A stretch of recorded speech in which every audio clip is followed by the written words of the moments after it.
Avant de plonger dans cette histoire incroyable, pensez à vous abonner à la chaîne et à activer la cloche.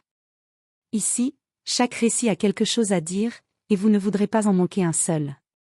Le soleil déclinait derrière les vitres du tribunal, projetant des ombres longues et froides sur le parquet ciré. Dans la salle d'audience silencieuse, une femme noire, Clarice Johnson, se tenait droite, le regard posé sur le juge Richard Holloway.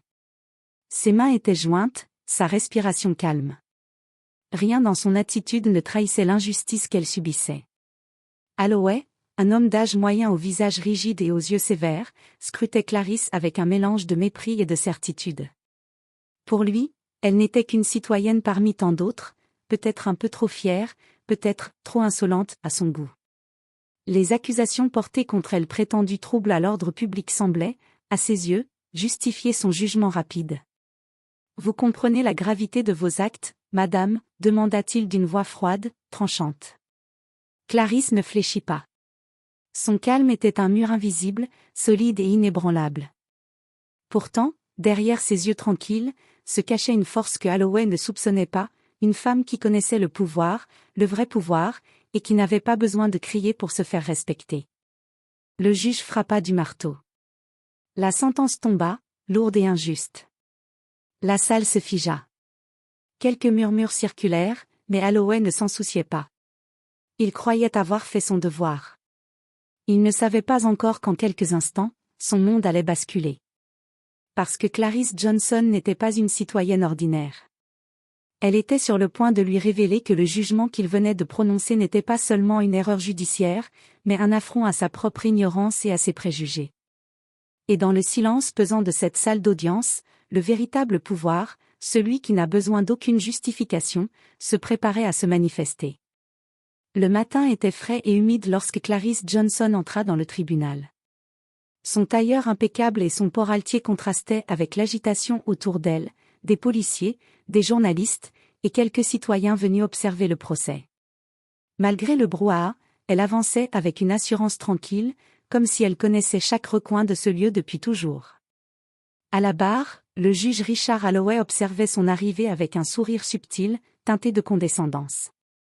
Dans son esprit, Clarice n'était qu'une femme de plus à juger, un cas facile pour sa réputation de juge sévère et juste.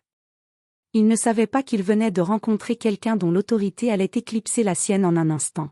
« Madame Johnson, vous êtes accusée de trouble à l'ordre public », déclara-t-il d'une voix glaciale. « Comment plaidez-vous » Clarice leva les yeux vers lui, imperturbable. « Non coupable, votre honneur », répondit-elle calmement. Holloway fronça les sourcils. Sa sentence était déjà prête dans sa tête, et il ne voyait aucune raison de changer son opinion. Pourtant, quelque chose dans le regard de Clarice le déstabilisait, une force tranquille, presque intimidante. L'avocat de Clarice tenta d'intervenir pour expliquer les circonstances. Un malentendu, une situation banale amplifiée par les préjugés des témoins. Mais Holloway, impatient, l'interrompit. « Silence. Je connais mon devoir. La loi est claire. » La salle retint son souffle. Même les policiers présents semblaient surpris par la rigidité du juge. Mais Clarice ne fléchit pas. Elle resta droite, les mains jointes, respirant lentement. Son calme était une provocation silencieuse, elle ne réagissait pas à son mépris, et cela rendait Holloway encore plus irrité. Finalement, le marteau frappa le bois avec un son sec. « Madame Johnson, vous êtes condamnée à... » commença-t-il. Clarice l'interrompit d'un ton mesuré mais ferme. « Votre honneur ?» Holloway la toisa d'un regard sévère, attendant qu'elle se taise. Mais son cœur s'accéléra imperceptiblement, comme si un pressentiment inconfortable le traversait. Il ne savait pas encore que ce nom, Clarice Johnson, allait bientôt changer sa vision de la justice, et l'humilier plus profondément qu'il n'aurait pu l'imaginer. La salle d'audience s'était vidée après la condamnation, mais l'air restait chargé d'une tension presque palpable. Les journalistes échangèrent des regards intrigués, certains chuchotant à voix basse. Clarice, quant à elle, s'éloignait calmement, son dossier sous le bras, comme si la sentence du juge n'avait été qu'une formalité insignifiante. Dans un coin, un jeune avocat observa attentivement la scène. « Vous êtes sûr de votre identité ?» demanda-t-il à un collègue, en baissant la voix. Absolument, répondit l'autre, sortant son téléphone pour vérifier un document officiel. C'est elle. Clarice Johnson. La nouvelle juge en chef de la cour d'appel. Alloway, resté seul à son bureau, ne remarqua pas les murmures. Son esprit était encore encombré par la satisfaction de sa victoire. Mais un léger frisson parcourut son échine lorsqu'un assistant entra précipitamment dans la pièce. « Votre honneur ? Il y a quelque chose que vous devez savoir, » dit l'assistant, tenant des documents soigneusement agrafés. Alloway haussa un sourcil. « Quoi encore ? » demanda-t-il avec irritation. « Il semble. » L'assistant hésita, visiblement mal à l'aise, qu'elle n'est pas une simple citoyenne. C'est Clarice Johnson, récemment nommée juge en chef de la cour d'appel de l'État. Alloway sentit son sourire se figer. Il regarda les papiers d'un air incrédule, ses mains tremblant imperceptiblement. Chaque mot semblait ébranler sa certitude, la femme qu'il venait de condamner à une peine injuste détenait en réalité un pouvoir qu'il ne soupçonnait pas. Dans la salle d'audience vide, les murmures se transformèrent en rumeurs. Quelques témoins et journalistes avaient commencé à recouper l'information, et le nom de Clarice Johnson circulait déjà sur leurs tablettes et smartphones. Alloway sentit une pression monter, non seulement avait-il jugé à tort, mais il l'avait fait face à quelqu'un qui pouvait, en un instant, retourner la situation contre lui. Clarice, ignorant les commotions qui la concernaient, traversa le hall du tribunal avec dignité. Chaque pas qu'elle faisait semblait résonner avec une autorité silencieuse. Elle savait que son moment allait venir.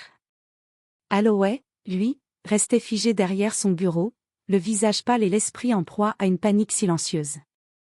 Et dans ce silence lourd, une certitude s'imposa, le jugement prononcé ce matin n'était pas seulement une erreur judiciaire. C'était l'ouverture d'une leçon publique que Alloway n'oublierait jamais. Le lendemain matin, le tribunal bruissait de rumeurs. Les journalistes tapotaient frénétiquement sur leur clavier, partageant des articles et des messages. La condamnée d'hier n'est autre que Clarice Johnson, nouvelle juge en chef de la cour d'appel. Les murmures se transformaient en une onde croissante, et l'information atteignit bientôt Alloway avant même qu'il n'ait pu s'y préparer. Assis derrière son bureau, il fixait les papiers qui venaient d'arriver. Chaque ligne semblait le frapper plus fort que la précédente. Clarice Johnson, l'exacte femme qu'il avait jugée avec mépris, occupait le poste le plus prestigieux du système judiciaire de l'État. Son cœur battait plus vite, et une sueur froide perla à la tempe. Un collègue entra discrètement, jetant un coup d'œil inquiet. « Richard, vous savez qui elle est vraiment, n'est-ce pas » murmura-t-il. Alloway hocha la tête sans répondre, incapable de prononcer le moindre mot. La gravité de son erreur s'imposait à lui avec une clarté douloureuse. Dans le tribunal, Clarice arrivait pour une autre audience, saluée par des murmures admiratifs et des regards respectueux.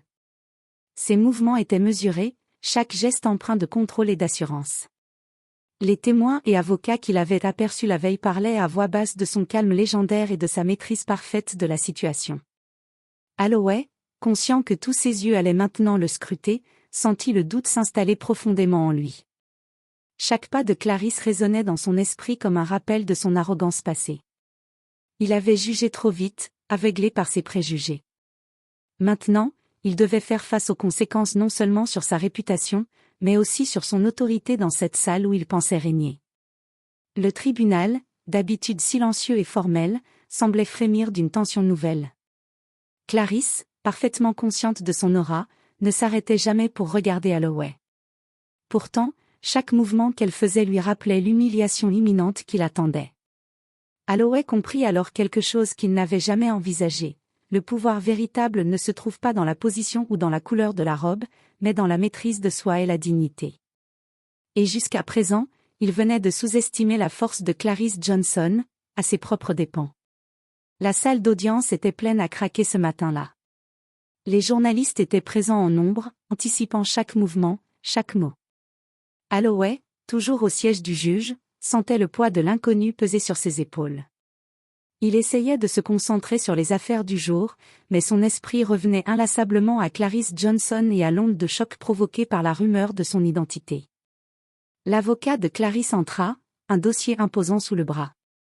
Il s'avança avec assurance, ses yeux fixant Alloway sans la moindre hésitation. « Votre honneur, commença-t-il d'une voix posée mais ferme. Avant de continuer cette audience, il me semble nécessaire de clarifier un point concernant la personne que vous avez jugée hier. Holloway se redressa légèrement, sentant une tension nouvelle dans la salle. Les murmures augmentaient, les spectateurs semblaient pressentir que quelque chose d'important allait se produire. L'avocat ouvrit le dossier et en sortit plusieurs documents officiels. Madame Clarice Johnson, condamnée hier dans cette salle, n'est pas simplement une citoyenne. Elle est... Il fit une pause pour que chaque mot frappe avec précision. La nouvelle juge en chef de la Cour d'appel de l'État. Un silence stupéfait envahit la salle. Les spectateurs se tournèrent vers Clarice, qui se tenait toujours droite, impassible. Holloway sentit son cœur se serrer et ses mains devenir moites. Chaque papier dans les mains de l'avocat semblait brûler entre ses doigts. Votre honneur, poursuivit l'avocat, je vous invite à considérer la gravité de votre erreur et l'impact de votre jugement précipité. Holloway ne savait plus où regarder. Le visage impassible de Clarice contrastait avec la tempête intérieure qui le secouait. Ses yeux scrutaient le juge avec une intensité tranquille, pleine de dignité et de retenue. Il venait de réaliser qu'il avait non seulement condamné à tort une femme, mais qu'il avait agi contre quelqu'un dont l'autorité dépassait largement la sienne. Dans cette salle d'audience, Holloway comprit une vérité simple et cruelle, son préjugé et son arrogance avaient été son pire ennemi. Clarice Johnson, calme et imposante, venait de lui montrer, en un instant, que le vrai pouvoir ne se mesurait ni par la robe, ni par le marteau, ni par la condescendance. Et tandis que la salle retenait son souffle, Holloway sut que rien ne serait jamais comme avant. Holloway s'assit lourdement sur son siège, incapable de détourner le regard de Clarice. Chaque mot prononcé par l'avocat résonnait encore dans ses oreilles, martelant la réalité qu'il refusait d'accepter, il venait de condamner à tort la femme la plus influente du système judiciaire de l'État. Clarice, quant à elle, resta immobile, les mains jointes, le regard posé sur Holloway avec une intensité tranquille. Elle ne jubilait pas, ne montrait aucune satisfaction. Sa force résidait dans son calme absolu, dans la maîtrise de ses émotions, et dans le silence qui en disait plus long que n'importe quelle parole. Votre honneur, dit-elle enfin, d'une voix claire et mesurée, je comprends que cette révélation puisse vous surprendre. Mais permettez-moi de vous rappeler que la justice exige impartialité et discernement. Holloway tenta de répondre, mais ses mots se coincèrent dans sa gorge. Il ouvrit la bouche, referma, inspira profondément. Chaque phrase qu'il essayait de formuler semblait faible, vide, comparée à l'autorité naturelle de Clarice. Vous ne pouvez pas. Balbutia-t-il, le visage rouge de honte. Clarice ne l'interrompit pas. Elle laissa le silence peser, chaque seconde un rappel de l'erreur monumentale qu'il venait de commettre. Les journalistes prenaient des notes, certains échangeaient des regards étonnés. Le juge raciste qui venait de condamner une femme influente et respectée était désormais l'objet de l'attention de tous. Un murmure parcourut la salle, certains spectateurs chuchotaient sur la leçon d'humilité que Holloway venait de recevoir. La scène semblait irréelle, presque théâtrale, un juge arrogant, déstabilisé, face à une femme noire dont la dignité et la puissance éclipsaient soudainement la sienne. Holloway sentit le vertige de l'humiliation le submerger. Il comprit, trop tard, que la force ne résidait pas dans le marteau qu'il frappait ni dans sa position de juge, mais dans la maîtrise de soi, la patience et la dignité de Clarice.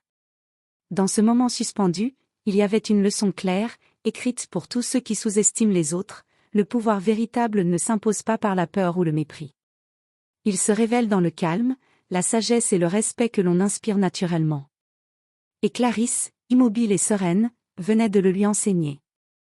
Le silence dans la salle d'audience était devenu presque palpable.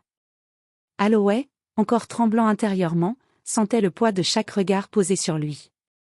Clarice, elle, restait droite, calme et imposante, comme si sa simple présence suffisait à imposer l'ordre et la dignité. Votre honneur, commença Clarice, sa voix claire et ferme, hier, vous avez prononcé un jugement sans fondement contre moi, basé uniquement sur vos préjugés et sur l'apparence. Holloway tenta de l'interrompre, mais ses mots se perdirent dans l'air. Ce n'est pas, balbutia-t-il, incapable de formuler une défense convaincante. Clarice poursuivit, chaque mot pesé et précis. La justice n'est pas un jeu de pouvoir, ni une arme pour exprimer vos opinions personnelles. Elle exige impartialité, respect et discernement. Hier, vous avez échoué à ces principes fondamentaux. Les spectateurs dans la salle retenaient leur souffle. Même les journalistes, habitués aux confrontations dramatiques, étaient captivés par cette scène, un juge arrogant confronté publiquement à la femme qui l'avait humilié. Je comprends que vous puissiez ressentir de la surprise, voire de la colère, continua Clarisse, mais la surprise ne doit jamais devenir une excuse pour l'injustice. Je suis ici pour vous rappeler que la vérité et la dignité ne dépendent ni de votre rang ni de votre préjugé. Holloway sentit un mélange d'humiliation et de peur, son autorité, sa réputation et son ego étaient mis à nu devant toute la salle. Ses yeux cherchaient un soutien invisible, mais il n'y avait que Clarisse, immobile, majestueuse, lui montrant à quel point il avait été aveuglé par ses propres biais. La justice n'est pas à votre service, conclut Clarisse, elle est au service du peuple. Et hier, vous avez failli à votre devoir. Un silence solennel suivit ces mots. Holloway baissa la tête, incapable de répondre. La leçon venait d'être donnée, et elle était claire, la véritable autorité ne se commande pas par intimidation, mais s'inspire par respect et sagesse. Dans ce moment, toute la salle comprit que le pouvoir de Clarisse dépassait de loin celui de Holloway. Il ne s'agissait plus seulement d'une erreur judiciaire, c'était une leçon d'humilité que le juge n'oublierait jamais. Quelques heures seulement après la confrontation dans la salle d'audience, les réseaux sociaux et les journaux locaux diffusaient la nouvelle, un juge condamne à tort une femme influente, sa véritable identité révélée. Les vidéos circulaient déjà, montrant Clarisse Johnson immobile, calme, et Holloway désemparé, incapable de répondre. Partout dans la ville, la scène devenait un sujet de discussion. Avocats, citoyens et étudiants en droit commentaient la leçon d'humilité infligée au juge raciste. Les critiques soulignaient sa précipitation, son arrogance et ses préjugés, tandis que Clarisse était saluée pour son calme, sa dignité et sa maîtrise totale de la situation. Holloway, resté au tribunal, sentait son monde s'effondrer. Son téléphone vibrait sans arrêt, emails, messages, notifications, toutes pointant l'erreur monumentale qu'il avait commise. Les collègues évitaient désormais son regard, et les journalistes l'attendaient à la sortie avec des caméras braquées sur lui. Clarisse, quant à elle, continua sa journée comme si de rien n'était. Chaque pas qu'elle faisait était empreint de sérénité. Elle saluait poliment les gens dans le hall, consciente de l'effet qu'elle produisait sans jamais l'exploiter. Son attitude renforçait l'admiration générale, la force ne se mesure pas par la vengeance ou le conflit, mais par la maîtrise de soi et la dignité. Dans son bureau, Holloway contemplait les images et les articles qui circulaient. Il comprit douloureusement que sa réputation venait de subir un revers majeur, et que chaque mot prononcé par Clarisse avait un poids bien plus grand que ses menaces ou son autorité. Cette leçon publique allait marquer les esprits, la justice n'appartient à personne, elle ne peut être détournée par l'arrogance ou le racisme. Et Clarisse Johnson venait de le rappeler à tous, par son calme, son intelligence et sa force tranquille. Pour Holloway, c'était un choc brutal, mais nécessaire. Pour le public, c'était une démonstration éclatante que la dignité et le respect peuvent triompher de l'arrogance et du préjugé. Les jours suivants, le tribunal et la ville tout entière ne parlaient que de la confrontation entre Holloway et Clarisse. La réputation du juge raciste était ternie, ses collègues le regardaient avec une prudence mêlée de méfiance, et les citoyens avaient désormais un exemple clair de la manière dont l'arrogance et les préjugés peuvent se retourner contre celui qui les cultive. Holloway, seul dans son bureau, observait la scène avec un mélange d'humiliation et de frustration. Chaque article qu'il lisait, chaque vidéo qu'il visionnait le rappelait à son erreur, il avait jugé précipitamment, aveuglé par ses préjugés, et cela avait été exposé publiquement. Le poids de sa faute pesait lourdement sur lui. Clarisse, de son côté, continuait sa carrière avec la même sérénité. Elle n'avait pas cherché à se venger de Holloway, ni à exploiter sa position pour l'humilier davantage. Sa force résidait dans sa maîtrise de soi et sa dignité intacte. Elle savait que le vrai pouvoir ne réside pas dans la vengeance, mais dans l'exemple que l'on donne. Dans le tribunal, elle reçut des témoignages d'avocats et de citoyens touchés par son calme et sa fermeté. Des étudiants en droit, inspirés par son attitude, prenaient des notes, cherchant à comprendre comment elle avait transformé l'injustice en leçon publique. Holloway, lentement, commença à prendre conscience de l'étendue de son arrogance et de ses préjugés. Ce choc public était humiliant, certes, mais il ouvrait la porte à une réflexion nécessaire. Il comprit que, pour regagner le respect et la confiance, il devait non seulement reconnaître ses erreurs, mais aussi remettre en question ses convictions profondes et son attitude face à la justice. Pour Clarisse, chaque jour était une démonstration silencieuse de grandeur. Elle montrait que la justice peut être exercée avec intégrité, même face à l'adversité et aux préjugés. Et pour Holloway, la leçon était claire, l'autorité sans respect et sans discernement n'est qu'illusion, et la véritable puissance réside dans la dignité, la patience et la maîtrise de soi. Ainsi, l'humiliation de Holloway devint la première étape d'un chemin vers la rédemption, tandis que Clarisse consolidait sa réputation de femme intègre, respectée et exemplaire dans le monde juridique. Les semaines suivantes, Holloway se plongea dans une introspection difficile. Chaque jugement qu'il rendait lui semblait désormais empreint d'un doute nouveau.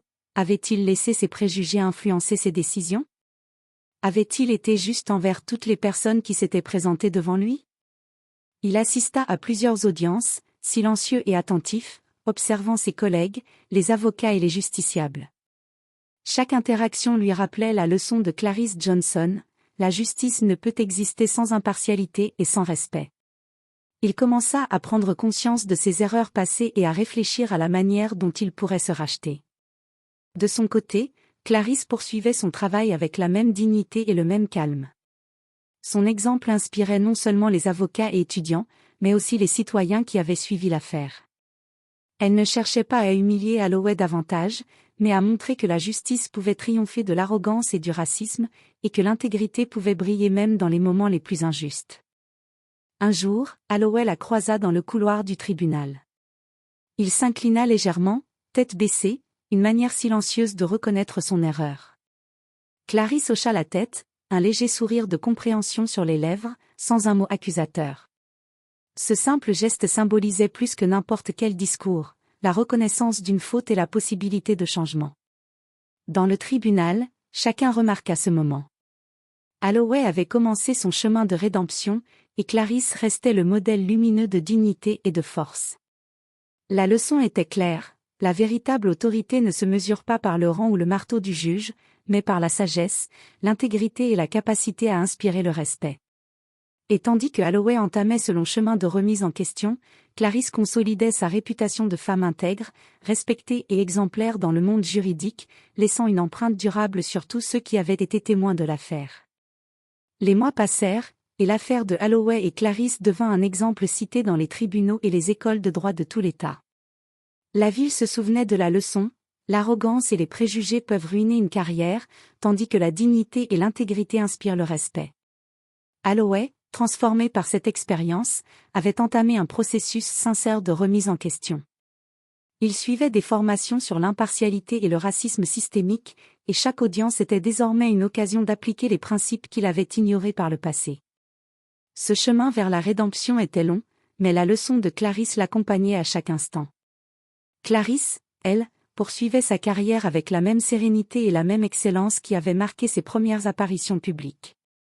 Sa réputation de juge intègre et exemplaire grandissait chaque jour, et elle devint une source d'inspiration pour les jeunes avocats, les étudiants en droit, et tous ceux qui croyaient en la justice véritable. Un soir, alors que le tribunal se vidait, Holloway observa Clarisse traverser le hall avec sa démarche calme et majestueuse. Il comprit pleinement que la véritable autorité ne vient pas d'un marteau ou d'un titre, mais du respect que l'on inspire par ses actions et son intégrité. La justice, enfin, avait retrouvé son sens. Elle n'était pas seulement une question de loi, mais de dignité, d'équité et de courage moral. Clarisse Johnson, par sa maîtrise de soi et son exemple, avait non seulement corrigé l'injustice, mais elle avait aussi ouvert les yeux d'un juge autrefois aveuglé par ses préjugés. Et tandis que la ville continuait sa vie quotidienne, chacun savait que cette histoire resterait dans les mémoires comme un témoignage de ce que signifie véritablement être juste et intègre. Le pouvoir et la force ne résident pas dans la peur ou l'arrogance, mais dans la sagesse, la dignité et la capacité à inspirer le respect des leçons que Clarisse Johnson avait données à tous, sans jamais lever la voix.